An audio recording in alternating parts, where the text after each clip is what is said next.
Здравствуйте, мои дорогие друзья, представители знака зодиака Стрелец, стрельцы, мои дорогие, оптимисты и солнечные люди.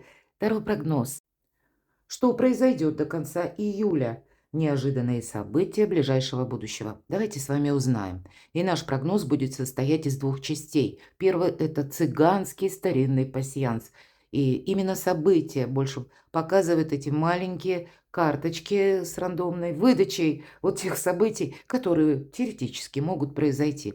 И на колоде Таро неожиданные события или какие неожиданности в ближайшем будущем могут быть в вашей жизни. Конечно, останемся реалистами, но я думаю, как альтернативный вариант всегда стоит рассмотреть. И доброе время, с одной стороны. И новолуние в знаке зодиака Лев– это для вас какие-то бонусы, возможности. И новолуние именно во Льве– это наша самодостаточность. Это вопросы нашего самовыражения, вопросы имиджа, мои дорогие, где-то и отдыха.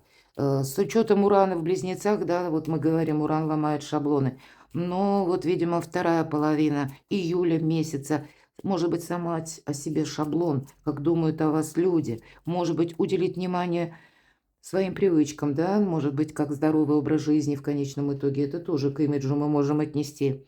В целом, энергии такие яркие, харизматичные, но это может выражаться в том, что люди себя несколько странно ведут или активизируются из разряда, которых мы называем токсичных людей. Поэтому будьте к этому готовы. Разные энергии, и каждый переносит этот планетарный транзит по-своему реагирует.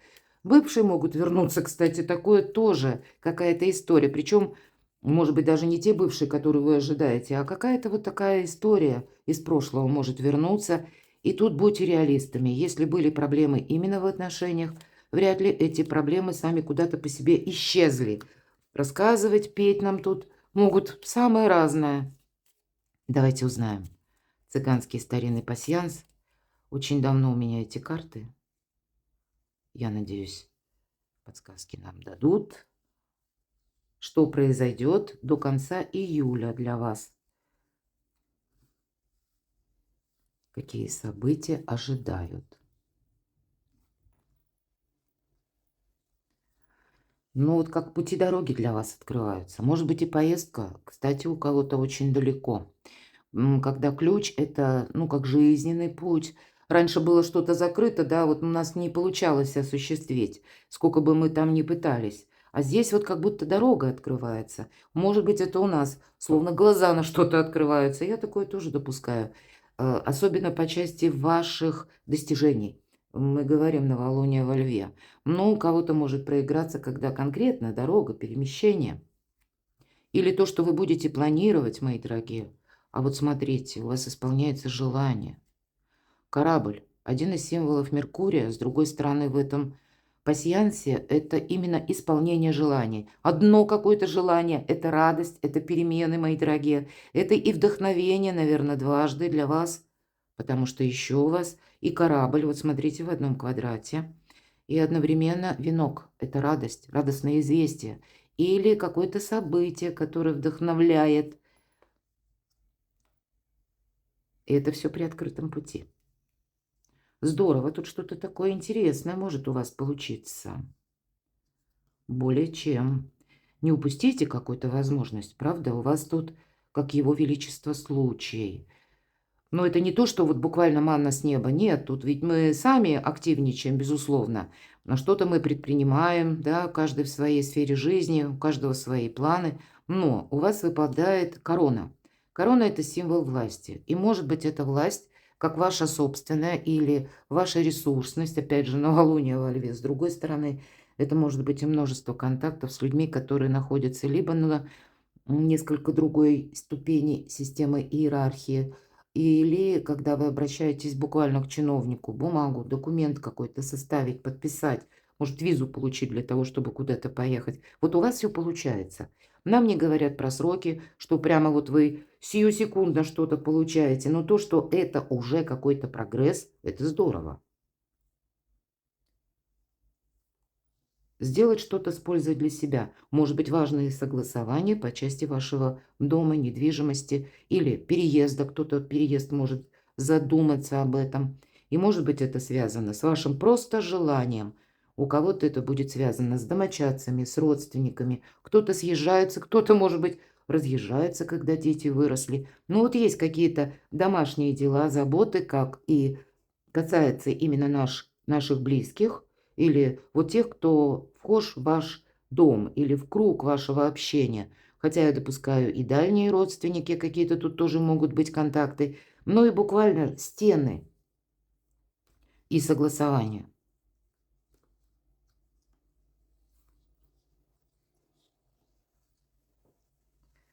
Смотрим, что еще у вас совпало. И я должна сказать, в нашем пасьянсе мы можем складывать крайние ряды по горизонтали, по вертикали. Поэтому давайте уточним, что же тут у вас еще сходится. Вот смотрите, при всем при том, что такой достаточно приятный период, у вас совпадает маска. Маска – это всегда скрытый враг. Или это какое-то лицо, которое наблюдает, раз. И второй момент – это тот, может быть, человек, который говорит вам одно, а у него какой-то свой план. Может быть, это и завистники, кстати. Поэтому будьте аккуратны. Когда выпадает маска, это какая-то персона для вас, которая в тени. И поэтому о себе много не рассказать. Начнем с этого. Может быть, ну, где-то как не плодить завистников. Тут ведь даже мы можем что-то сказать, мы чем-то рады. И карты нам об этом показывают. Есть какой-то позитивный момент. Подытожим это в целом. И, может быть, кто-то, глядя на ваше счастливое лицо, на ваши улыбки, втайне завидует. Вот и так бывает. Хотя кто-то из вас скажет, чему мне завидовать? У меня одни проблемы. Ну так вы умеете, мои дорогие стрельцы, держать осанку на любых поворотах судьбы. И человеку может казаться, ну надо же, как вот у него или у нее, так все безоблачно, так вот у нее все складывается, или все у него получается. Человек не видит, он видит конечный продукт.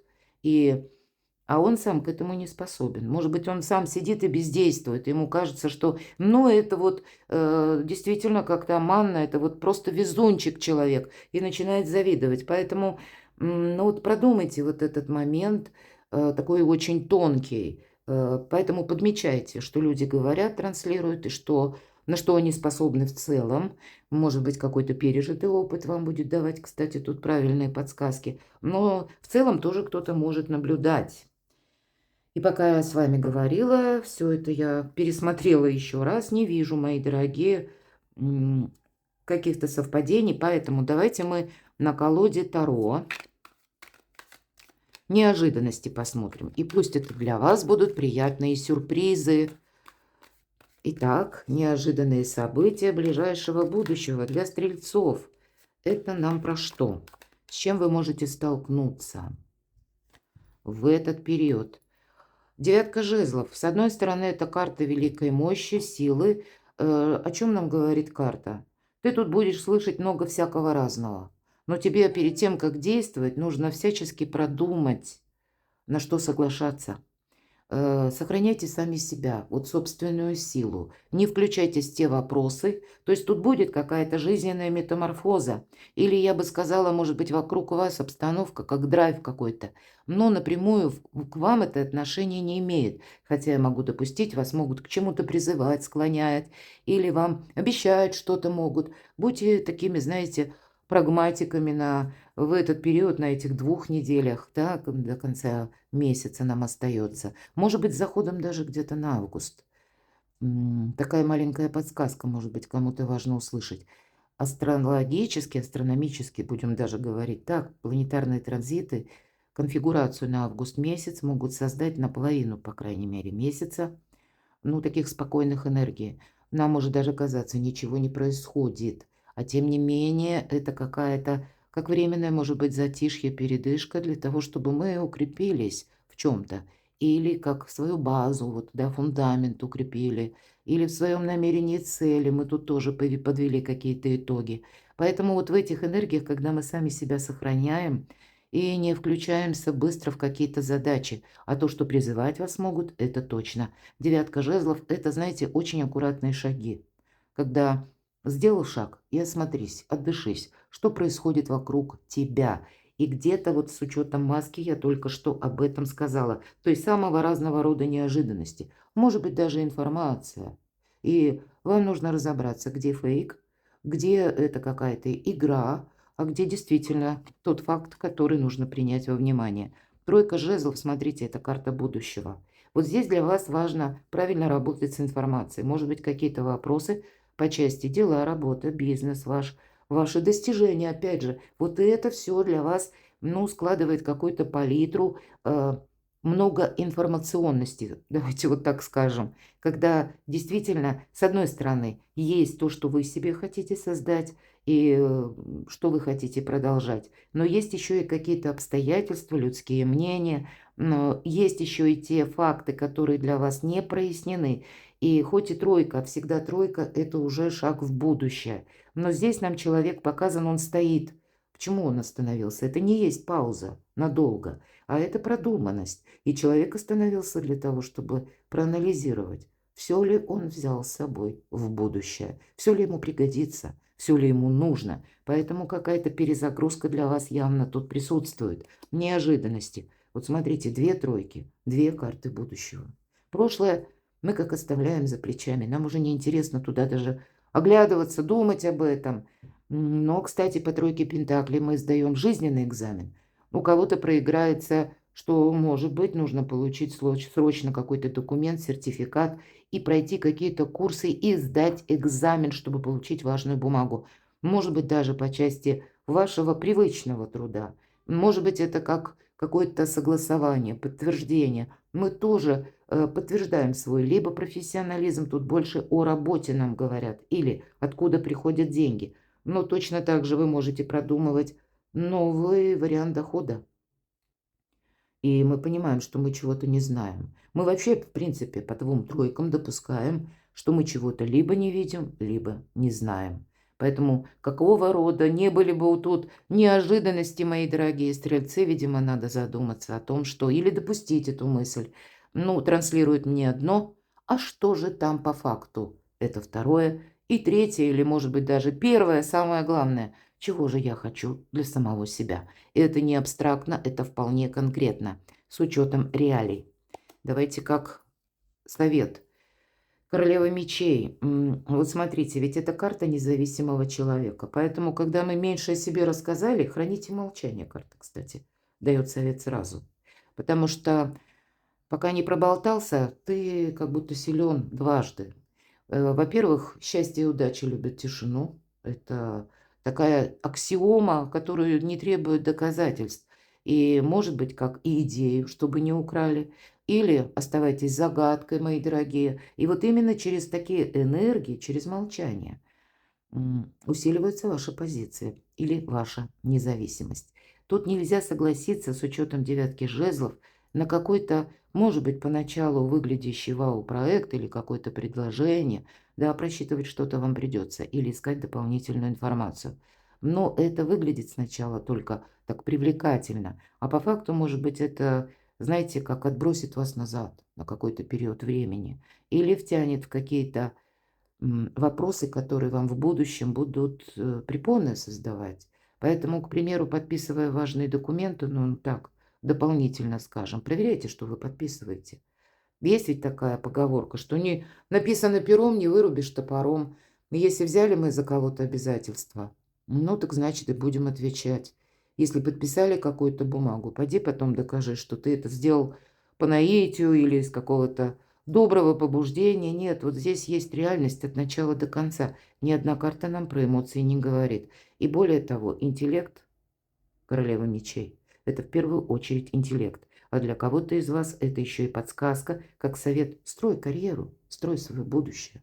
Не совсем ориентируйся на дне сегодняшнем. Здесь, может быть, и придется тебе то, что ты сейчас пробуешь, или то, с чем ты сейчас взаимодействуешь, работаешь, может быть, люди, может быть, проект, ты потом зерна от плевел отделишь, это точно.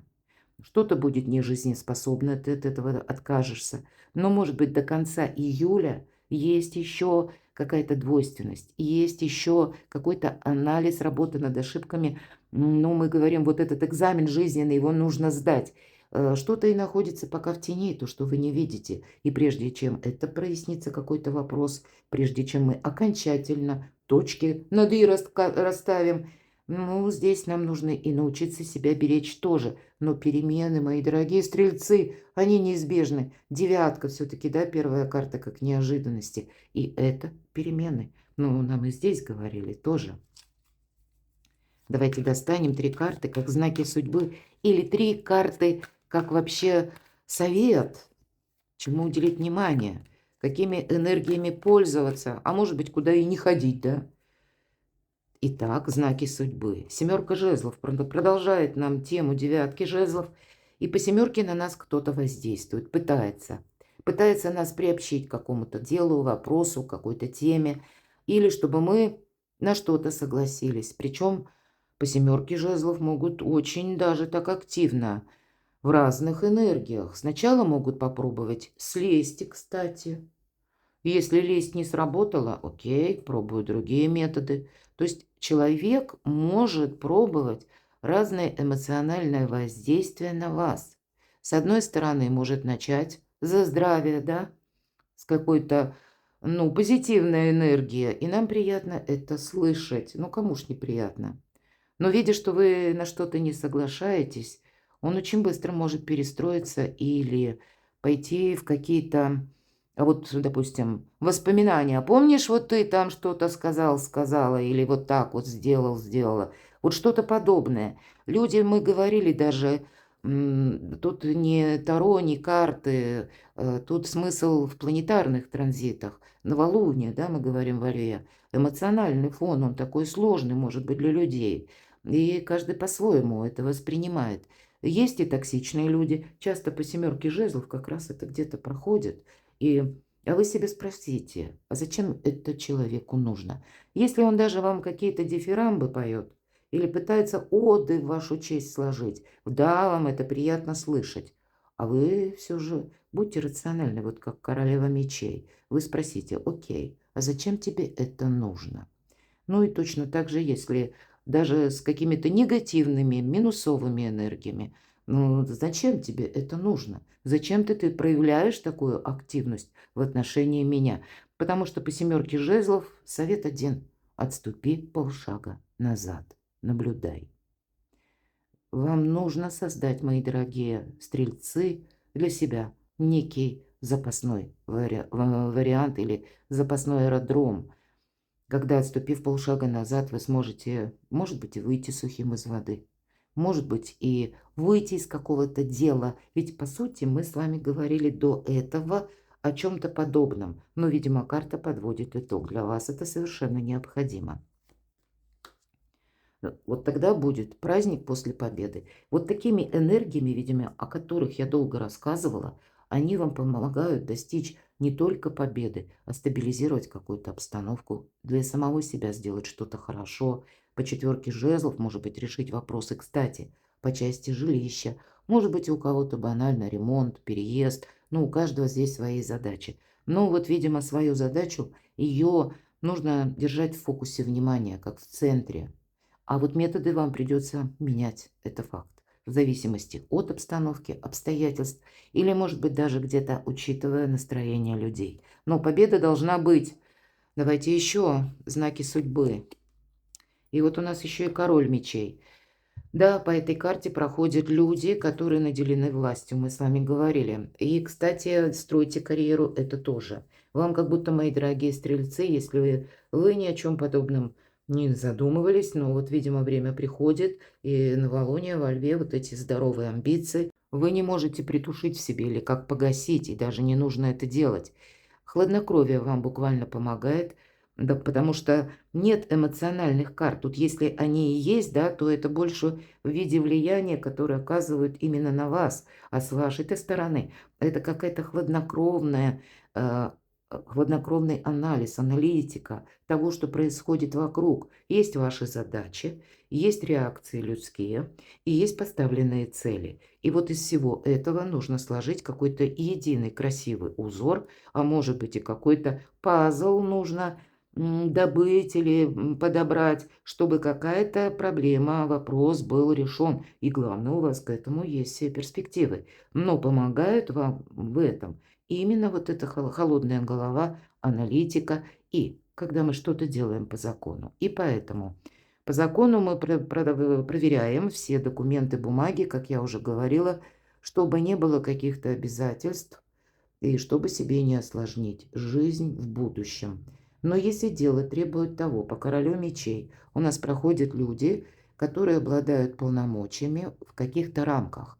Будь это чиновник, будь это юрист, адвокат. Ну, знает, с одной стороны, человек свое дело, понимает, как он может именно в этих рамках, с чем взаимодействовать, как сделать это по закону, как это сделать правильно, красиво. Иногда, кстати, проходят люди, работающие с металлом. И у кого-то дома ремонт или вызов специалиста, ведь у кого-то просто на бытовом уровне тут что-то подобное проигрывается, а для кого-то более на высоком уровне ваши задачи по части достижений, честолюбивых планов, построения карьеры или когда вам, может быть, и приходится, даже иногда проходят, ну, как охрана правопорядка, может быть, какие-то вопросы, когда вам придется улаживать, да, может быть, и какая-то прежняя ситуация, тогда есть перспективы договориться или даже сложную ситуацию, ну, как нейтрализовать, выйти сухим из воды. Вот я говорила, тут самое главное эмоционально не включиться, а сделать что-то хорошо. Или как-то переиграть, может быть, пересмотреть какие-то соглашения, договоры. Вот такие энергии, мои дорогие, и позволяют добиться этой победы. Но вот, видимо, есть энергия не включения, как запасной аэродром, и есть вот это хладнокровие, выдержка, и плюс, когда мы делаем что-то по закону. Ну, вот тогда и победа, и тогда будет праздник. Это для вас как знаки судьбы. Учитывайте эти энергии. Перекладывайте на себя, мои дорогие стрельцы. Спасибо, что смотрите мои видео. Спасибо, что вы откликаетесь. Оставайтесь со мной и будьте счастливы, будьте любимы всегда.